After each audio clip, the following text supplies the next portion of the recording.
perhaps some lessons there to be learned for what's going on in Kapedo. Let's turn our eyes on that. The Deputy President is asking residents of Pokot to assist the government to aid in the arrest of the criminals responsible for the killing of 21 police officers in Kapedo. William Ruto reiterated that the government was relentless in ensuring security of Kenyans. His statement coming after Pokot leaders threatened to take the government to court for deploying the Kenya Defense Forces to the conflict-ridden region.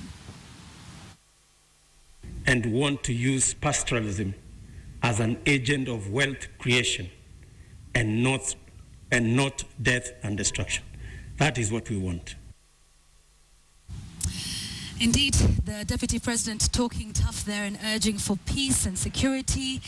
That is our focus of our discussion tonight on the other Kenya. And Ian Wafula is just back and he brings us the story. Now, 21 police officers lost their lives in an ambush in Kapedo at the border of Turkana and Baringo. It was an ambush that generated a lot of anger, not just from leaders, but Kenyans as well. Tonight on KTN Prime, KTN's Ian Wafula takes a look at the origin of this latest spate of violence that has seen communities unable to live peacefully with each other.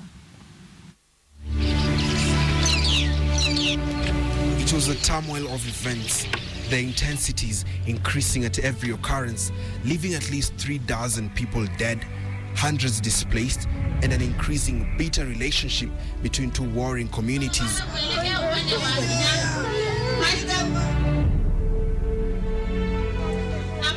Prompting the most powerful man in Kenya to make an unprecedented visit to the area. But the chronology of events brings to the fore some of the underlying issues that have been overlooked. Munyapos Kitilit, an elder from the Pokot community, is a disturbed man. Just like any other day, he had sent his son to Kapedo, the nearest town to his home. Unknown to him, this would be the last time he would ever see him.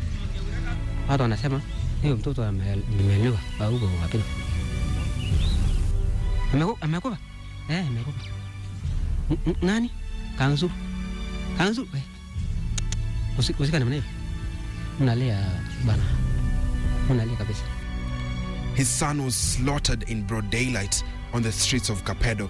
His attackers took his head and left his body behind. It was later taken to a mortuary in Kabarnet by police, and all Munyapos wants is a proper send-off.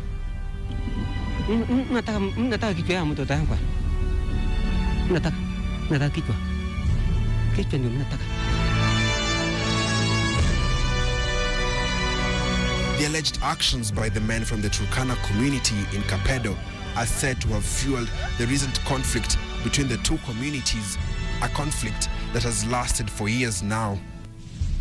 From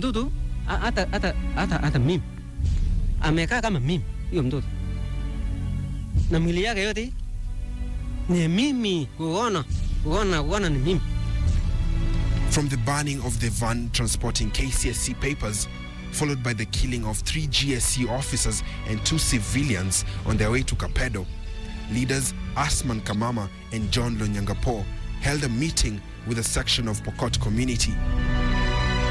The brutal beheading of Munyapo's son was still bitter in their minds. The possible involvement of security apparatus in the attacks also came up. The administration police officers in tightening security in the area were allegedly working hand in hand with Kenya police reservists from the Turkana community. Home guards kutoka Turkana, hawa ni wanatoka Manyata ya Turkana, hawatoki kwa kambi ya serikali. Hawa ni partisan, ni watu wanafanya interest yao kama community. Ni kama sasa kuleta, naona Turkana vile wamechoma hapa, hii KPR, wanataka kuleta mpaka kutoka Kapedo mpaka hapa.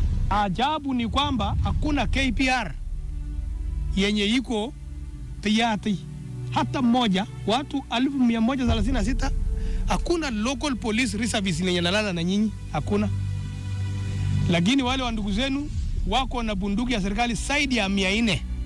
But while that was happening, Kapedo, the small town at Baringo, Turkana County borders, was choking. Hardly any movement to and from the county by the residents. Majority of them from the Turkana community were running short of food and water supplies. Those who were caught outside the town were murdered. Hii vita vile imeanza, ijaanza kwa niaba ya mbuzi ama ya wanyama. Sisi tunauawa kama wanyama tu ya porini. Na sasa vile tunauawa hivi, barabara yote imefungwa. Sasa vile tumefungiwa kwa hii center, tumefungiwa kwa sababu gani?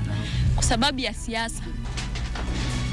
The residents here staunchly believe Kapedo lies in Turkana County, regardless of the fact that the county headquarters is in Lodwar, which is about 320 kilometers away. While the surrounding Pokot community claims the town is in Baringo County.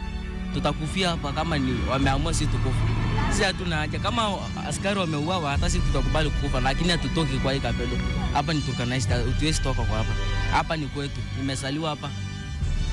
Tumesa mamangu aliuawa juzi wakamsika hapa, na mimi pia nitakufa nisiku hapa. Siwezi sikua malingine.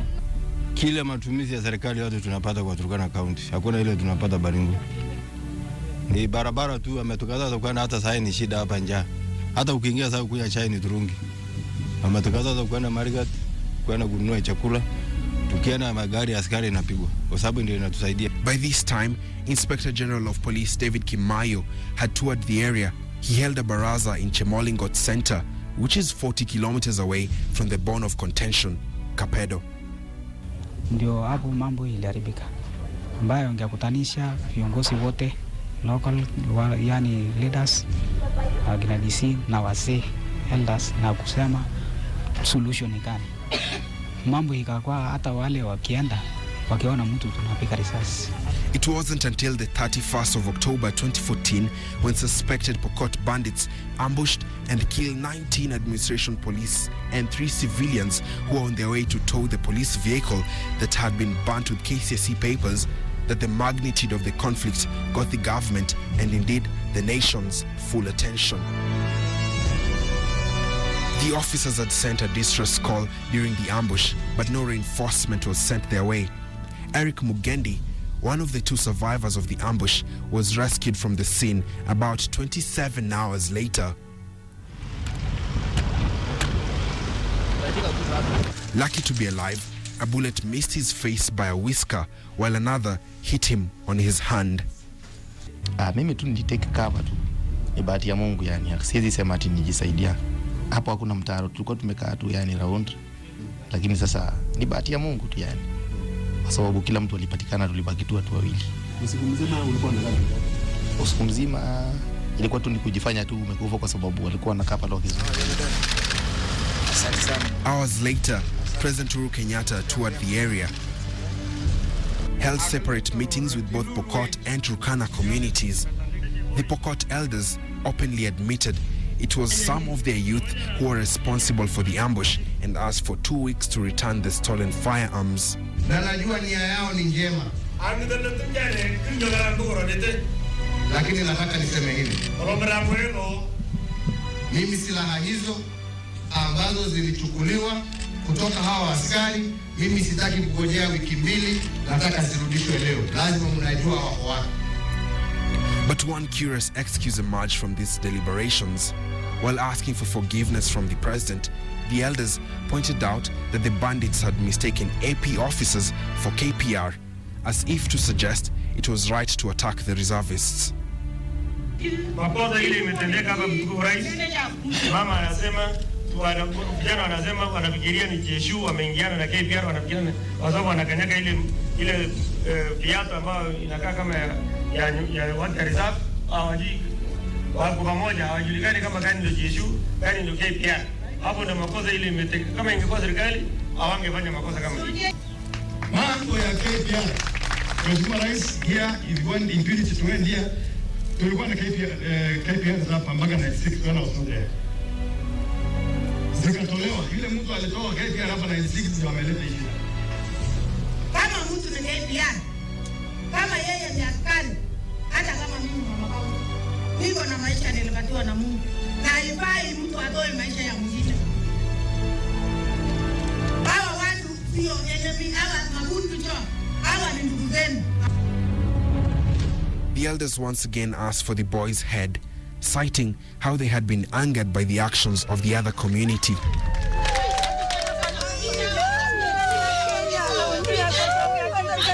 Meanwhile, at the Turkana meeting in Kapedo, the residents cried for ownership of their town, saying they had been threatened to leave the area and asked for proper boundary lines. Mimi sitambui kabila, mimi natambua Mkenya. Na nyinyi nasema nyinyi ni Wakenya wangu ambao wako ndani ya nchi ya Kenya, na kama serikali tutawahudumia bila kubagua na bila kujiuliza kabila lako, dini lako. Hiyo ni haki yako.